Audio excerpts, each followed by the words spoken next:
Täällä on Minerals 1 Basic-kurssi menossa ja mietitään nyt vähän pohjamateriaalia tänne eväälessä. Tässä on kaltsekruuda, hieno savikalkkilasti ja siihen tehdään sitten vähän pitsikuita päälle.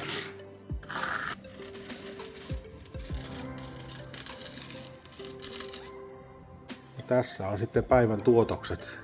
Kaltsekruudaa sablunotekniikalla, savikalkki, mineraali, Marborno KS vahattuna, siinä vähän polerattuna osa siitä.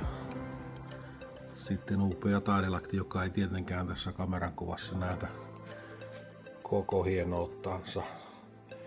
Ja sitten vaalea limewash tekniikalla tehty aito kalkkimaali. Tällaista tänään on opiskeltu. Tervetuloa kursseille.